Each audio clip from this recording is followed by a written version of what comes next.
নমস্কার। ভগবান শ্রী শ্রী রামকৃষ্ণ পরমহংসদেব, পরম আরাধ্যা শ্রী শ্রী মা শারদামণি এবং বীর সন্ন্যাসী স্বামী বিবেকানন্দের রাতুল চরণে ভক্তিপূর্ণ প্রণাম জানিয়ে শুরু করছি ভক্তের দরবার ইউটিউব চ্যানেলের শ্রীরামকৃষ্ণ ভক্তমালিকা পাঠ। আমি প্রণাম জানাচ্ছি পরম পূজ্যপাদ শ্রীমৎ স্বামী গম্ভীরানন্দ মহারাজজির রাতুল চরণে। আমরা পড়ছি স্বামী বিবেকানন্দের কথা, তার জীবন আলেখ্য এখানে আমরা পাঠ করছি। এখন পড়ছি, ডেট্রয়েটের কয়েকজন অনুরাগীকে স্বামীজি একদিন বলিয়াছিলেন, এদেশের লোকের নিকট আমার কার্যের মূল্য কতটুকু, আর ইহার কতটুকুই বা তাহারা গ্রহণ করিতে পারে। বাস্তবিক বলিতে গেলে আমার কার্যের প্রকৃত আদর হইতে পারে কেবলমাত্র ভারতবর্ষে। কিছুদিন অপেক্ষা করো, দেখিবে ভারতের মর্মস্থল পর্যন্ত আলোড়িত হইবে, তাহার শিরায় শিরায় বিদ্যুৎ ছুটিবে, বিজয়োল্লাসে ভারতবাসী আমায় বুকে তুলিয়া লইবে। স্বামীজি তাহার স্বদেশকে জানিতেন, স্বদেশবাসীকে চিনিতেন, কিন্তু ভারতে অবতারণের পর যে জয়োল্লাস, সঙ্গীত, স্তবপাঠ, উৎসব, শোভাযাত্রা, নগরসজ্জা, সভা সমিতি প্রভৃতি অবলম্বনে কলম্বো হইতে কাশ্মীর পর্যন্ত সমগ্র ভারতভূমি মাতিয়া উঠিল, তাহা বোধহয় তিনিও মানসচক্ষে দেখিতে পান নাই। বাস্তবের নিকট কল্পনাও কোনো কোনো ক্ষেত্রে পরাজিত হইয়া থাকে। বিদেশ হইতে প্রত্যাগত বিবেকানন্দের মুখে নব অভিযানের বার্তা শুনিবার জন্য ভারত তখন উন্মুখ। ব্যক্তির ও সমাজের জীবনে ধর্মের প্রাথম্য ও প্রাধান্য বিঘোষণপূর্বক পাশ্চাত্যের দৃষ্টিভঙ্গিকে নবভাবে রূপায়িত করা, হিন্দু ভাবধারার যৌক্তিকতা ও প্রয়োজন প্রদর্শনপূর্বক তৎপ্রতি সকলকে আকৃষ্ট করা, অরণ্যের বেদান্তকে কর্মকোলাহল সংসারে আনয়নপূর্বক প্রতি গৃহে উহাকে কার্যে পরিণত বেদান্তরূপে প্রতিষ্ঠিত করা এবং পরস্পর বিবাদমান ধর্মসমূহ ও চিন্তা প্রণালীর সমন্বয় সাধনপূর্বক বিশ্ববাসীকে এক সূত্রে প্রথিত করা যেমন বিবেকানন্দের অমূল্য অবদান, তেমনি প্রতিভা সমুজ্জ্বল দূরদৃষ্টি সহায়ে জাতির গৌরব ভাস্বর অতীতের প্রাণশক্তির আরাধনাপূর্বক মহাসম্ভাবনাময় ভবিষ্যতের চিত্র অঙ্কিত করা, উজ্জমান জাতির ধর্ম, সমাজ, শিক্ষা, শিল্পকলা, সাহিত্য, এক কথায় জীবনের সর্বক্ষেত্রে নবজাগরণের উদ্বোধনান্তে সর্বাঙ্গীন প্রগতি সাধনে ভারতবাসীকে বজ্র নির্ঘোষে প্রাণোন্মাদক আহ্বান জানানো এবং স্বীয় জীবন ও কর্মপ্রচেষ্টার দ্বারা সমস্ত পরিকল্পনাকে রূপ প্রদানপূর্বক সেই আদর্শ গ্রহণে সকলকে আমন্ত্রণ করাও বিবেকানন্দ জীবনের অন্যতম উদ্দেশ্য। কলম্বো হইতে এই নূতন অধ্যায়ের আরম্ভ। কলম্বো, কান্ডি, অনুরাধাপুরম, জাফনা প্রভৃতি সিংহলের দ্রষ্টব্য স্থানে গমন ও বক্তৃতাদির দ্বারা নবযুগের বাণী বিঘোষণান্তে স্বামীজি দক্ষিণ ভারতের পাম্বান বন্দরে পদার্পণ করিলে রামনাধিপতি অগ্রসর হইয়া অভ্যর্থনা জানাইলেন। পরে সকলে রামেশ্বর দর্শনপূর্বক রামনাদে উপস্থিত হইলেন এবং অনন্তর পরমকুডি, মনমধুরা, কুম্ভকোণম হইয়া মাদ্রাজে আসিলেন। পথে অনেক স্থানেই বক্তৃতা করিতে হইল এবং প্রায় প্রতি স্টেশনে বহু দর্শনার্থীর আকাঙ্ক্ষা মিটাইতে হইল। মাদ্রাজ তাহাকে রাজ সম্মানে আপ্যায়িত করিল এবং মাদ্রাজের শিক্ষিত সমাজ তাহার উদার বাণী সর্বান্তঃকরণে গ্রহণপূর্বক উহা ভারতের সর্বত্র প্রচারে মত্ত হইল। মাদ্রাজ হইতে জাহাজে কলিকাতার সন্নিকটে আসিয়া তিনি যখন ট্রেনে স্বীয় জন্মভূমি ও সাধন ক্ষেত্র কলকাতায় উপস্থিত হইলেন 20 ফেব্রুয়ারি 1897, তখন অন্যান্য নগরের ন্যায় কলিকাতাও এই দেবমানবকে সমুচিত পূজা সহকারে বরণ করিয়া লইল। অভ্যর্থনাদির পর যথাসময়ে স্বামীজি আলমবাজার মঠে গুরুভ্রাতাদের সহিত মিলিত হইলেন। অতঃপর মহানগরীতে সভা সমিতি ও বক্তৃতাদি চলিতে লাগিল জনগণকে উদ্বোধিত করিবার ইহা এক অমোঘ উপায় জানিয়া স্বামীজীও নিজ স্বাস্থ্যের প্রতি লক্ষ্য না রাখিয়া সোৎসাহে এই সকল কার্যে যোগদানপূর্বক জনসেবায় প্রাণ ঢালিয়া দিলেন। কিন্তু তিনি জানিতেন যে ইহাতে স্থায়ী ফল হইবে না। স্থায়ী ফল লাভের জন্য দৃঢ়মূল প্রতিষ্ঠান গড়িয়া তোলা এবং উপযুক্ত কর্মী প্রস্তুত করা আবশ্যক। আমেরিকায় অবস্থানকালে তিনি এই বিষয়ে সচেষ্ট ছিলেন এবং ওই জন্য অর্থের আয়োজনে ও পত্রাদিতে উপযুক্ত উপদেশ প্রদানে ব্যাপৃত ছিলেন। সম্প্রতি কলিকাতায় পদার্পণ করিয়া ভূমি সংগ্রহ, প্রতিষ্ঠান গঠন ও কর্মীদের শিক্ষায় মন দিলেন। পরিকল্পনা বিরাট, অতএব উদ্যম উৎসাহ হওয়া চাই বিপুল। প্রত্যুত প্রাণ চাহিলেও শরীর সর্বদা প্রাণের আবেগ মিটাইতে সক্ষম নয়। স্বামীজি বলিতেন, আমার কার্য হইবে বিদ্যুতের ন্যায় ক্ষিপ্র এবং বজ্রের ন্যায় দৃঢ়। এদিকে অন্তর্যামী নিশ্চয়ই অজ্ঞাত ভাষায় তাহাকে জানাইয়া দিতেছিলেন যে ইহলোকে তাহার দিন নিতান্তই সুপরিমিত।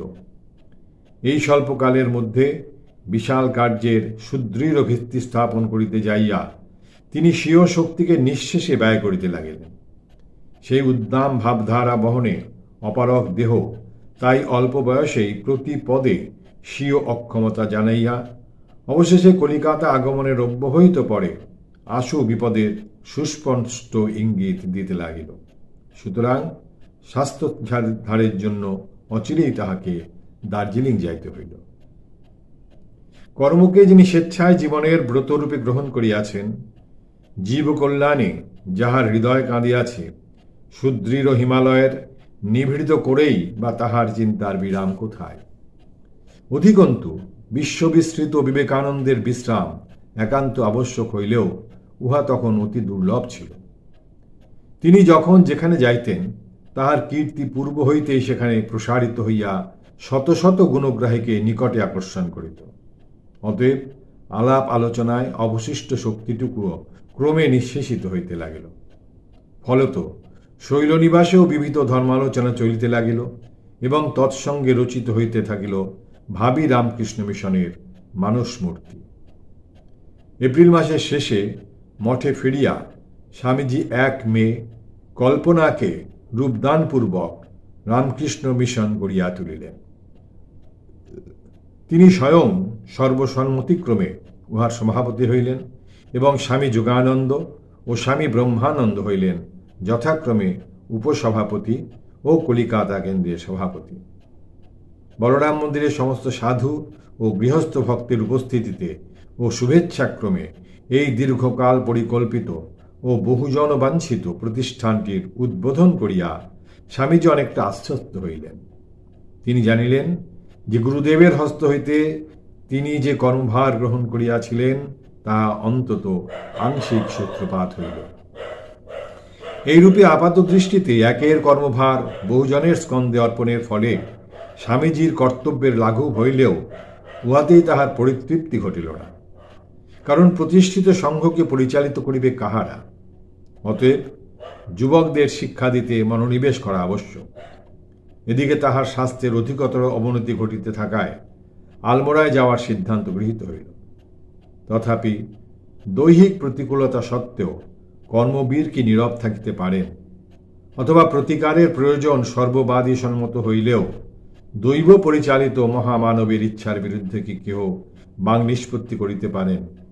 ফলত আলমোড়া যাত্রার পূর্ব মুহূর্ত পর্যন্ত সমস্ত সময়ই কর্মচাঞ্চল্যের মধ্যে বাহিত হইতে লাগিল। শাস্ত্রাদি পাঠ, আলাপ আলোচনা, নবনব পরিকল্পনা ও তদনুরূপ প্রচেষ্টা অব্যাহতই রহিল। এই কালের একটি ঘটনা অতীব স্মরণযোগ্য। একদিন তিনি সশিষ্য শরৎচন্দ্র চক্রবর্তী মহাশয়কে সায়নভাষ্য সমেত বেদ পড়াইতেছেন। এমন সময় মহাকবি গিরিশচন্দ্র তথায় উপস্থিত হইলে স্বামীজি রহস্য করিয়া বলিলেন, জিসি, তুমি তো ওসব কিছুই পড়লে না, শুধু কেষ্টবিষ্টু নিয়ে দিন কাটালে। গিরিশবাবু নিজ দৈন্য জানাইয়া বেদরাশিকে প্রণামপূর্বক বলিলেন, জয় বেদরূপী শ্রীরামকৃষ্ণের জয়। পরন্তু লোকচরিত্রবিদ গিরিশবাবু জানিতেন, বিবেকানন্দ বাহিরে যতই জ্ঞান প্রচার করুন, অন্তর তাহার অতীব কোমল। অতএব শিষ্য সকাশে সেই ভাব উন্মোচিত করিবার অভিলাষে ভারতের দুঃখ দৈন্যের একখানি মর্মন্তুদ চিত্র স্বীয় কবিসুলভ ভাষায় অঙ্কিত করিয়া অকস্মাৎ প্রশ্ন করিলেন, বলতো এসব রহিত করিবার কোনো উপায় বেদে আছে কিনা? স্বামীজি ততক্ষণে হৃদয়াবেগ রুদ্ধ করিতে না পারিয়া চক্ষু জলে ভাসিতেছেন। নাট্যাচার্য অমনি শিষ্যকে সেই মূর্তি দেখাইয়া বিজয় গর্বে বলিলেন, দেখলিলে তোর গুরুর হৃদয়টা? স্ত্রীলোকদিগের শিক্ষা সম্বন্ধেও স্বামীজি এ সময়ে আগ্রহান্বিত ছিলেন এবং তপস্বিনী মাতার প্রতিষ্ঠিত মহাকালী পাঠশালা দর্শনে উচ্ছ্বসিত প্রশংসা করিয়াছিলেন। 6 মে আলমোড়া যাত্রা হইতে 1899 খ্রিস্টাব্দের 16 আগস্ট দ্বিতীয়বার আমেরিকা গমন পর্যন্ত ঘটনাবলী আমাদিগকে সংক্ষেপেই বলিয়া যাইতে হইবে। আলমোড়া হইতে পাঞ্জাবের মধ্য দিয়া কাশ্মীর গমনকালে সর্বত্রই তাহাকে ইংরেজি ও হিন্দি ভাষায় বক্তৃতা ও ধর্ম প্রসঙ্গাদি করিতে হইয়াছিল। কাশ্মীর হইতে ফিরিবার পথেও শিয়ালকোট ও লাহোর প্রভৃতি স্থানে তাহাকে বক্তৃতা করিতে হইয়াছিল। তন্মধ্যে লাহোরের বক্তৃতাগুলি অতি চমৎকার ও ভাবগম্ভীর। লাহোর হইতে তিনি দেরাদুনে যান এবং পরে রাজপুতানা ভ্রমণে নির্গত হন। অতঃপর 1898 খ্রিস্টাব্দের জানুয়ারি মাসে কলিকাতায় ফিরিয়া আসেন। এই উত্তর ভারত ভ্রমণকালে বঙ্গদেশের বিভিন্ন স্থানে দুর্ভিক্ষের করাল ছায়া নিপতিত হওয়ায় রামকৃষ্ণ সংঘের সন্ন্যাসীরা স্বামীজিরই অনুপ্রেরণায় তাহাদের প্রথম সেবা কার্যে অবতীর্ণ হইলেন। স্বামীজি দূরে থাকিলেও অর্থ ও উপদেশের দ্বারা তাহাদিগকে সাহায্য করিতে থাকেন। স্বামীজির কলকাতায় প্রত্যাবর্তনের পরে অলক্ষিতে রামকৃষ্ণ মিশনের ভাবধারা আরেকটি নূতন প্রবাহ রচনায় অগ্রসর হইল। 28 জানুয়ারি 1898 স্বদেশ ও স্বগৃহের মমতা ত্যাগ করিয়া ভগিনী নিবেদিতা ভারতের সেবাকল্পে শ্রীগুরু চরণ সমীপে উপস্থিত হইলেন। এতদ্ব্যতীত শ্রীযুক্ত অলি বুল, শ্রীমতী ম্যাকলাউড ও সেভিয়ার দম্পতি পূর্বেই আসিয়াছিলেন। অধুনা বিবেকানন্দের কর্তব্য হইল ইহাদিগকে ভারতীয় কার্যের জন্য উপযুক্ত করিয়া তোলা। এই প্রচেষ্টা কতদূর ফলবতী হইয়াছিল আমরা তাহা যথাকালে দেখিতে পাইব। কলিকাতায় প্রত্যাবর্তনের পরেও দেখা গেল স্বামীজির স্বাস্থ্যের উন্নতি না হইয়া দ্রুত অবনতি হইতেছে। অতএব প্রত্যাগমনের প্রায় 3 মাস পরে 30 মার্চ তাহাকে স্বাস্থ্য লাভার্থ পুনর্বার দার্জিলিং যাইতে হইল। পরন্তু অনতিকাল পরেই কলিকাতা মহানগরীতে প্লেগ মহামারী রূপে দর্শন দিয়াছে, এই সংবাদ পাইয়া স্বামীজি স্থির থাকিতে পারিলেন না। 3 মে কলিকাতায় প্রত্যাবর্তনপূর্বক সেবা কার্যে নামিলেন। এরূপে কার্যে প্রচুর অর্থের প্রয়োজন। সে অর্থ তখন রামকৃষ্ণ মিশনের ন্যায় দরিদ্র প্রতিষ্ঠানের নাই। চিন্তাক্লিষ্ট জনৈক গুরুভ্রাতা স্বামীজিকে প্রশ্ন করিলেন, স্বামীজি, টাকা কোথায় পাওয়া যাইবে? মহাপ্রাণ মহাবারব বিন্দুমাত্র দ্বিধা না করে উত্তর দিলেন, কেন? যদি প্রয়োজন হয় তাহা হইলে মঠের জন্য যে নূতন জমি ক্রয় করা হইয়াছে উহা বিক্রয় করিব। তবে কার্যত ততদূর অগ্রসর হইতে হয় নাই, কারণ দেশের বদান্য ব্যক্তিগণ মুক্ত হস্তে দান করিয়া সন্ন্যাসীদের ভাণ্ডারে যথেষ্ট অর্থ তুলিয়া দেওয়ায় সেবা নির্বিঘ্নে সম্পন্ন হইতে লাগিল। ইহার অল্পদিন পরেই প্লেগের প্রকোপ প্রশমিত হওয়ায় এবং সরকারের চেষ্টায় রোগীদের সেবার সুব্যবস্থা হওয়ায় স্বামীজি স্বীয় স্বাস্থ্যোন্নতি কল্পে 11 মে আলমোড়া যাত্রা করিলেন। সঙ্গে যাইলেন পাশ্চাত্য শিষ্য ও শিষ্যাবৃন্দ এবং কোনো গুরুভ্রাতা। আলমোড়ায় অবস্থানকালে স্বামীজির প্রচার কার্যের একটি স্থায়ী ব্যবস্থা হইল। প্রবুদ্ধ ভারত নামক একখানি ইংরেজি সাময়িক পত্র মাদ্রাজ হইতে প্রকাশিত হইত। উহার সহিত তিনি বিশেষভাবে জড়িত ছিলেন।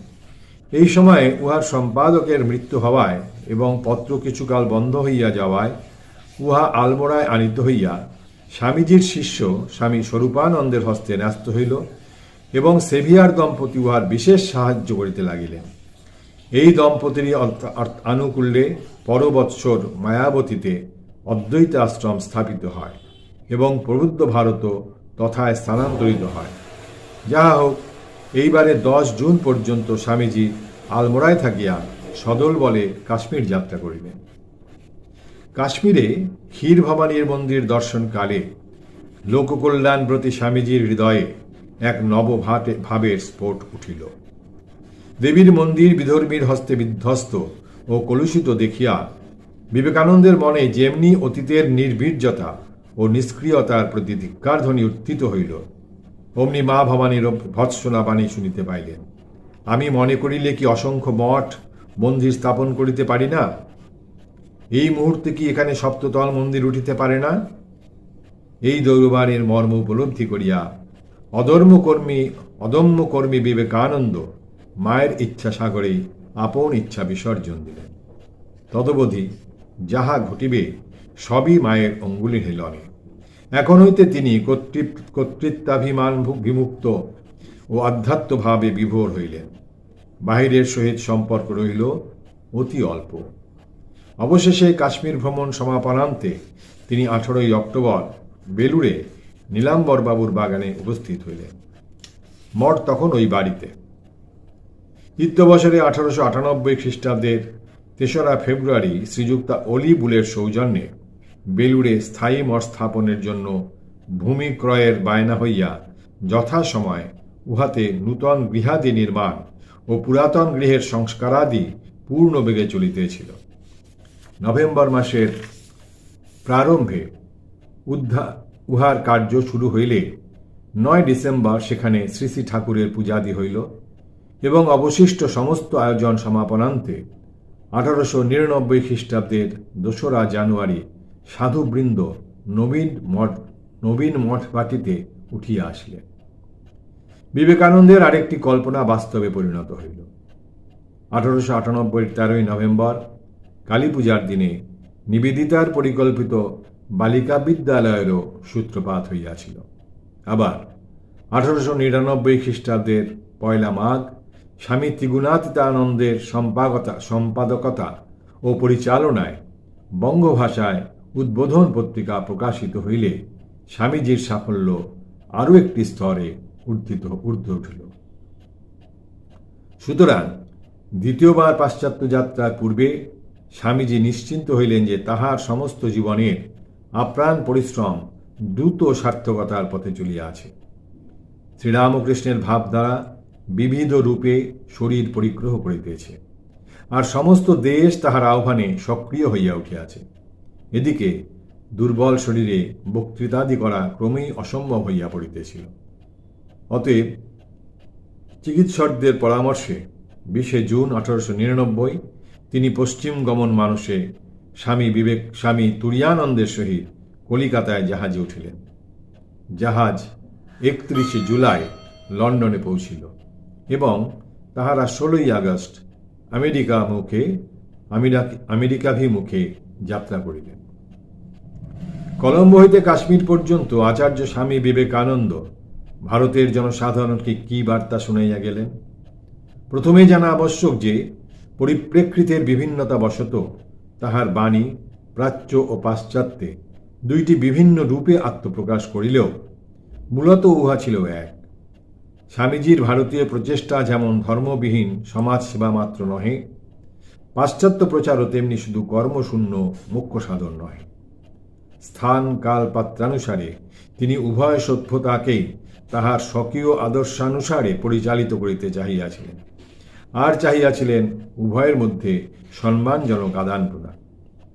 তাহার মতে অপর জাতির নিকট হইতে আমাদিগকে কিছু বহির্বিজ্ঞান শিক্ষা করিতে হইবে, কিরূপে দল গঠন ও পরিচালন করিতে হয়, বিভিন্ন শক্তিকে প্রণালীবদ্ধভাবে কার্যে লাগাইয়া কিরূপে অল্প চেষ্টায় অধিক ফল লাভ করিতে হয় তাহা শিখিতে হইবে। কিন্তু প্রত্যেক জাতির এক একটি বিশেষ আদর্শ আছে। আমাদের মাতৃভূমির জাতীয় জীবনের মূল ভিত্তি ধর্ম, একমাত্র ধর্ম। উহাই আমাদের জাতীয় জীবনের মেরুদণ্ড। এই ভিত্তিকে অবিচল রাখিতে হইবে। অতএব অপরের নিকট শিক্ষা করিতে গিয়া অপরের সম্পূর্ণ অনুকরণ করিয়া নিজের স্বতন্ত্রতা হারাইও না। ফলত জড়বাদী পাশ্চাত্য সমাজেরও দীর্ঘজীবী হইবার ইচ্ছা থাকিলে এই আধ্যাত্ম ভিত্তি স্বীকার করিয়া লইতে হইবে। যদি পাশ্চাত্য সভ্যতা আধ্যাত্মিক ভিত্তির উপর স্থাপিত না হয়, তবে উহা আগামী ৫০ বর্ষের মধ্যে সমূলে বিনষ্ট হইবে। ধর্ম বলিতে আচার পাত্র গ্রহণীয় নহে, কারণ ধর্মের অন্তরের সত্তা অপরিবর্তনীয় হইলেও বাহিরের রূপ পরিবর্তনশীল। আচারগুলি ভিতরের অনুভূতির বহিঃপ্রকাশ, ভিন্ন কিছুই নয়। ভাবহীন আচার উন্নতির সহায়ক না হইয়া জাতির অধঃপতনের কারণ হয়। আমাদের জাতিভেদ ও অন্যান্য নিয়মাবলী ধর্মের সহিত আপাতত সংশ্লিষ্ট বোধ হইলেও বাস্তবিক তাহা নহে। সমগ্র হিন্দু জাতিকে রক্ষা করিবার জন্য এই সকল নিয়মের আবশ্যক ছিল। যখন এই আত্মরক্ষার প্রয়োজন থাকিবে না, তখন ওইগুলি আপনা হইতে উঠিয়া যাইবে। সংস্কার সাধারণত এইরূপ ক্রমাভিব্যক্তিমূলক প্রাকৃতিক নিয়মেই হইয়া থাকে, এবং সংস্কারককে এই নিয়ম মানিয়া চলিতে হয়। নতুবা সাময়িক উত্তেজনায় অথবা পরানুকরণে কিছু করিতে গেলে হিতে বিপরীত হয়। সামাজিক ব্যাধির প্রতিকার বাহিরের চেষ্টার দ্বারা হইবে না, মনের উপর কার্য করিবার চেষ্টা করিতে হইবে। বিবেকানন্দ তাই আপনাকে আমূল সংস্কারক বলিয়া পরিচয় দিতেন। তাহার মতে সংস্কারের সর্বোত্তম মাধ্যম হইতেছে শিক্ষা। এমন কোনো সামাজিক ব্যাধি নাই যাহা শিক্ষা প্রভাবে বিদূরিত না হয়। তবে আধুনিক শিক্ষার আমূল পরিবর্তন আবশ্যক। ধর্মের উপর ভিত্তি করিয়া যে শিক্ষা মানবের আন্তঃশক্তির সর্বাঙ্গীন অভিব্যক্তি সহায়ক হয়, উহাই প্রকৃত শিক্ষা। অকস্মাৎ সামাজিক পরিবর্তন সাধনের বিরোধী হইলেও তিনি লক্ষ্য করিয়াছিলেন যে দীর্ঘকাল পরাধীনতার ফলে যুগ প্রয়োজনানুরূপ নিত্য নূতন বিধান রচনার সমস্ত প্রাচীন ব্যবস্থা নিষ্ক্রিয় হইয়া গিয়াছে এবং সমাজ জীবনে বহু আবর্জনা পুঞ্জীভূত হইয়াছে। অতএব উহার দূরীকরণার্থ কতকগুলি বিষয়ে আমাদের আশু প্রচেষ্টা আবশ্যক। বর্তমানে নারী জাতির অবস্থা বড়ই শোচনীয়। বিবেকানন্দ বলিয়াছেন, নারী জাতির অভ্যুদয় না হইলে ভারতের কল্যাণের সম্ভাবনা নাই। এক পক্ষে পক্ষীর উত্থান সম্ভব নহে। আবার সঙ্গে সঙ্গে স্মরণ করাইয়া দিয়াছেন, হে ভারত, ভুলিও না তোমার নারী জাতির আদর্শ সীতা, সাবিত্রী, দময়ন্তী। সতত্ব ও মাতৃত্বের আদর্শকে সম্পূর্ণ অবিকৃত রাখিয়া নারী জাতিকে জাগিতে হইবে। এই জাগরণের ক্ষেত্রে আবার নরনারীর মধ্যে কোনো অলঙ্ঘ ব্যবধান স্বীকৃত হয় নাই। এদেশে পুরুষ মেয়েতে এতটা তফাৎ কেন যে করেছে তা বোঝা কঠিন। বেদান্ত শাস্ত্র তো বলেছে একই চিৎসত্তা সর্বভূতে বিরাজ করছেন, পরন্তু বিবেকানন্দ স্মরণ করাইয়া দিয়াছেন যে নারীদের যথার্থ কল্যাণ সাধনে নারীরাই সমর্থ। পুরুষ এই বিষয়ে দূর হইতে যথাসম্ভব সাহায্য করিলেও কখনো তাহাদের স্বাধীনতায় হস্তক্ষেপ না করে। জনসাধারণের উন্নতি ব্যতীত জাতির উন্নতি অসম্ভব। অতএব তথাকথিত নিম্ন শ্রেণীর সর্বপ্রকার অভ্যুত্থানের আয়োজন অত্যাবশ্যক। কারণ এরা সহস্র সহস্র বৎসর অত্যাচার সয়েছে, নীরবে সয়েছে। তাতে পেয়েছে অপূর্ব সহিষ্ণুতা। সনাতন দুঃখ ভোগ করেছে, তাতে পেয়েছে অটল জীবনী শক্তি। এরা এক মুঠো ছাতু খেয়ে দুনিয়া উল্টে দিতে পারবে, আর আধখানা রুটি পেলে ত্রৈলোক্যে এদের তেজ ধরবে না। এরা রক্তবীজের প্রাণ সম্পদ। আর পেয়েছে অদ্ভুত সদাচার বল, যা ত্রৈলোক্যে নাই। এত শান্তি, এত প্রীতি, এত ভালোবাসা, এত মুখটি চুপ করে দিনরাত খাটা এবং কর্মকালে সিংহ বিক্রম। এই সামনে তোমার উত্তরাধিকারী ভবিষ্যৎ ভারত। এই নূতন ভারত বেরুক মুদির দোকান থেকে, বুনাওয়ালার উনুনের পাশ থেকে, বেরুক কারখানা থেকে, হাট থেকে, বাজার থেকে, বেরুক ঝোপ জঙ্গল পাহাড় পর্বত থেকে। কিন্তু এই নিকিঞ্চন্দের অভ্যুত্থানের আলো নড়ে ভারতের সনাতন সংস্কৃতি যেন কেন্দ্রভ্রষ্ট না হয়।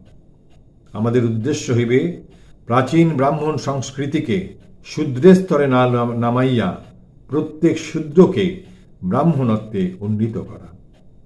সত্যযুগে একমাত্র ব্রাহ্মণ জাতি ছিল। শ্রীরামকৃষ্ণের আগমনে পুনঃ সেই সত্যযুগের সূত্রপাত হইয়াছে। তিনি যেদিন জন্মেছেন সেদিন থেকে সত্যযুগ এসেছে। এখন সব ভেদাভেদ উঠে গেল। আচণ্ডাল প্রেম পাবে, মেয়ে পুরুষের ভেদ, ধনী নির্ধনের ভেদ, পণ্ডিত মূর্খ ভেদ, ব্রাহ্মণ চণ্ডাল ভেদ সব তিনি দূর করে দিয়ে গেলেন। আর তিনি বিবাদভঞ্জন, হিন্দু মুসলমান ভেদ, খ্রিস্টান হিন্দু ইত্যাদি সব চলে গেল। জাতিভেদ বর্তমানে যে আকার পরিগ্রহ করিয়াছে, উহা এক সময় অপরিবর্জনীয় হইলেও এবং উহার মূলে যথেষ্ট সত্য নিহিত থাকিলেও আধুনিক জগতে মূল ভিত্তি অটুট রাখিয়া উহার অভিব্যক্তি পরিবর্তন আবশ্যক। ধর্মের নামে সমাজে যে নিষ্ঠুর অত্যাচারের তাণ্ডবলীলা চলিতেছে, তৎপ্রতি দৃষ্টিনিক্ষেপ করিয়া স্বামীজি আক্ষেপ সহকারে বলিলেন, ধর্ম কি আর ভারতে আছে দাদা? জ্ঞান মার্গ, যোগ মার্গ সব পলায়ন, এখন আছেন কেবল ছুত মার্গ। আমায় ছিও না, আমায় ছিও না, দুনিয়া অপবিত্র, আমি পবিত্র, সহজ ব্রহ্মজ্ঞান।